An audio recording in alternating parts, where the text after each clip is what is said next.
Assalamualaikum warahmatullahi wabarakatuh. Selamat malam warga Nusa Tenggara Barat yang terhormat.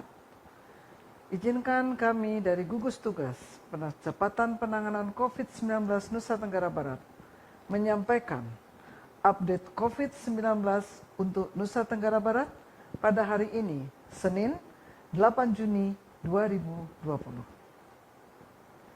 Hari ini, dari dua laboratorium, yaitu Laboratorium PCR, Rumah Sakit Umum Daerah Provinsi dan Laboratorium Tes Cepat Molekuler dari Rumah Sakit Umum Daerah Kota Mataram, telah diperiksa sejumlah 236 sampel. Dengan hasil sampel negatif 223, sampel positif sebagai hasil evaluasi pasien yang dirawat sebanyak 5 orang, dan terkonfirmasi positif baru adalah 8 orang. 8 orang pasien yang positif berasal dari Kota Mataram 6 orang, Lombok Barat 1 orang, dan Lombok Timur 1 orang.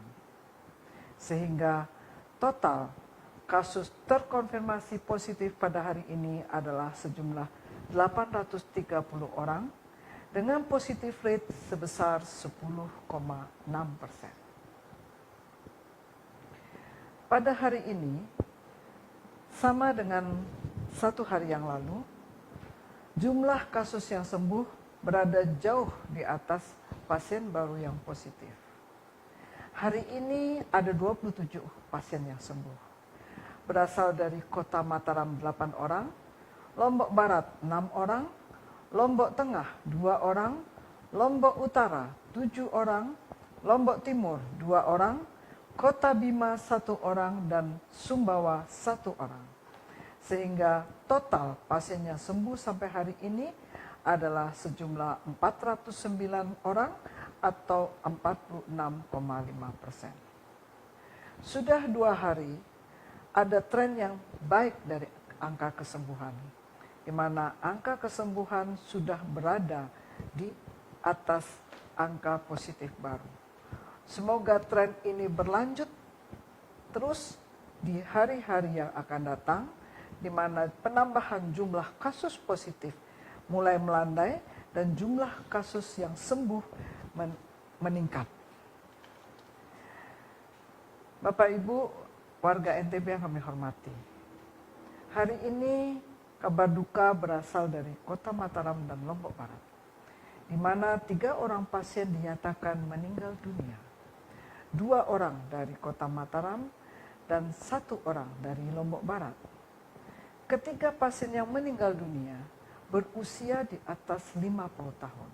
Artinya berada pada kelompok rentan dengan penyakit penyerta ginjal, jantung. Tetapi patut juga menjadi catatan bahwa pada minggu ini dalam 8 hari terakhir jumlah kasus yang meninggal meningkat tajam dibandingkan dengan 2 bulan terakhir. Dan sebagian besar adalah dari kelompok rentan, yaitu lansia. Tetapi kami juga menemukan 2 kasus yang meninggal berada pada usia muda dan tanpa penyakit penyerta. Artinya bahwa sudah kita temukan 2 kasus yang meninggal murni dengan COVID-19. Tidak diperberat oleh penyakit-penyakit penyerta seperti pada kasus-kasus yang sebelumnya. Ingat Bapak Ibu yang berada di daerah transmisi lokal, Kota Mataram, Lombok Barat, dan Lombok Timur, ini menjadi catatan bahwa orang-orang muda pun bisa mengalami akibat yang fatal apabila tertular COVID-19 dengan viral load atau jumlah virus yang sangat tinggi dan dalam keadaan imunitas yang mungkin kurang baik bisa menyebabkan terjadinya reaksi tubuh yang hebat dan menjadikan pasien dalam keadaan memburuk dengan cepat dan akhirnya meninggal. Maka sekali lagi pencegahan adalah jalan satu-satunya supaya kita semua tidak tertular COVID-19. Dengan bertambahnya 3 orang yang positif meninggal hari ini, maka telah meninggal sebanyak 26 orang pasien atau 2,7%. Dan sampai hari ini masih 395 pasien yang dirawat di seluruh rumah sakit rujukan baik primer, sekunder maupun di rumah sakit darurat di seluruh Nusa Tenggara Barat. Mari kita lihat hasil tracing kontak teman-teman petugas kesehatan dan tim gugus tugas di lapangan. Hari ini ada tambahan 84 orang pelaku perjalanan tanpa gejala yang baru, sehingga total ada 61.790 orang pelaku perjalanan tanpa gejala, dan yang masih berada dalam karantina mandiri adalah sejumlah 1.867 atau 3%. Jadi Bapak Ibu tetap harus diingat, kalau Bapak Ibu datang dari luar daerah, maka Bapak Ibu harus melakukan isolasi atau karantina mandiri di rumah selama 14 hari. Untuk orang tanpa gejala yang ditemukan dari hasil tracing kontak pasien konfirmasi positif, hari ini adalah 228 orang. Sehingga total OTG kita adalah 8.480 dan yang masih dalam pemantauan sejumlah 2.861 orang atau 33,7%. Untuk orang dalam pemantauan hari ini bertambah 11 orang. Sehingga total menjadi 6.172 orang dan yang masih dalam pemantauan adalah 485 orang atau 7,3%. Jumlah pasien dalam pengawasan hari ini bertambah 25 orang, total menjadi 1.506 orang dan yang masih berada dalam pengawasan di rumah sakit dan pusat karantina terpadu adalah 647 orang atau 44,2%. Warga NTB yang tercinta, setelah mulai dilonggarkan beberapa kegiatan masyarakat, banyak yang bertanya, apakah COVID-19 masih berbahaya? Penyakit COVID-19 tetap berbahaya, terutama bagi mereka yang berada dalam kelompok rentan, yaitu bayi, balita, lansia, orang-orang yang mempunyai penyakit komorbid seperti jantung, hipertensi, diabetes mellitus, ginjal, maupun penyakit-penyakit keganasan atau kanker. Mereka adalah orang-orang yang berisiko tinggi untuk tertular COVID-19 dan bila tertular biasanya cepat jatuh dalam keadaan memburuk. Karena itu, jagalah keluarga kita, jagalah anak-anak kita untuk seminimal mungkin berada di luar rumah, apalagi berada di tempat-tempat yang ramai dengan kerumunan. Karena itu adalah tempat yang paling berpotensi untuk menularkan COVID-19 kepada seluruh masyarakat yang ada di sana, terutama pada orang-orang dalam kelompok rentan. Kebijakan pemerintah dalam mencegah COVID-19 adalah memutus mata rantai penularan dengan mengacu pada protokol kesehatan. Tidak bosan-bosannya kami mengingatkan tentang protokol kesehatan COVID-19 yang harus kita pahami dan harus kita laksanakan dengan disiplin. Disiplin menggunakan masker, disiplin mencuci tangan pakai sabun di bawah air mengalir setiap 20 hingga 40 detik, atau bila tidak ada air menggunakan hand sanitizer. Disiplin menjaga jarak dengan orang di sekitar kita dan menghindari kerumunan atau keramaian.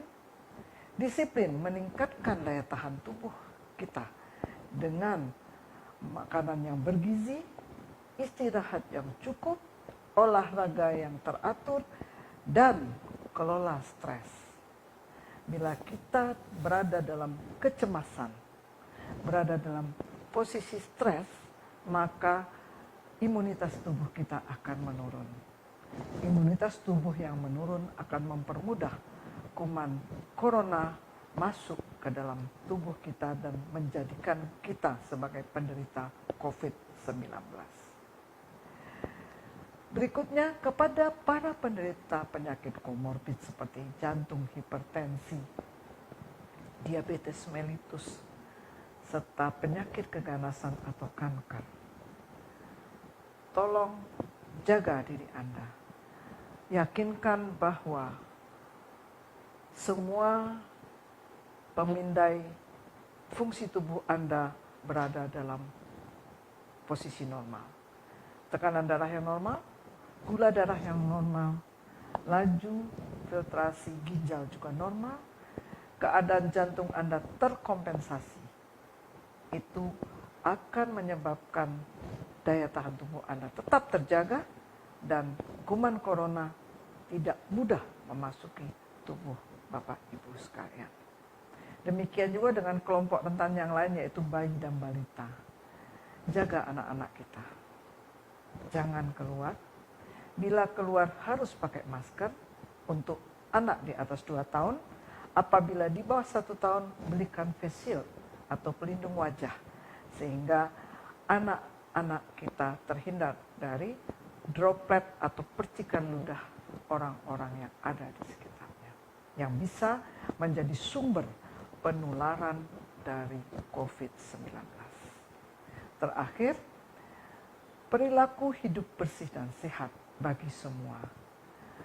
Tetap teratur melakukan desinfeksi lingkungan ataupun tempat di mana masyarakat banyak berkumpul seperti masjid, gereja, pura, dan lainnya. Tetap minum air minum yang layak sehingga terhindar dari penyakit diare, dan buang air besar sembarangan ditiadakan atau basno. Buang air besar sembarangan 0. Ini adalah 7 langkah upaya kita dalam mencegah COVID-19 yang dikenal sebagai protokol kesehatan COVID-19. Mari kita bersyukur kepada Allah SWT bahwa penyakit yang sedemikian hebat dan mempengaruhi seluruh dunia dalam 4 bulan, untuk mencegahnya cukup dengan cara-cara sederhana seperti yang kami sebutkan tadi, tidak mengeluarkan biaya, hanya berdasarkan kemauan dan disiplin diri yang kuat. Mari sama-sama kita syukuri karunia Allah SWT ini. Kita berada di dalam era pandemi, maka tidak ada kata lain bahwa kita harus sadar ada kuman corona di sekitar kita, dan musuh yang tidak tampak ini lebih berbahaya daripada musuh yang tampak. Tetap istiqomah menjalani protokol kesehatan COVID-19. Stay safe, keep healthy. Salam sehat Indonesia. Wabillahi taufik wal hidayah. Wassalamualaikum warahmatullahi wabarakatuh.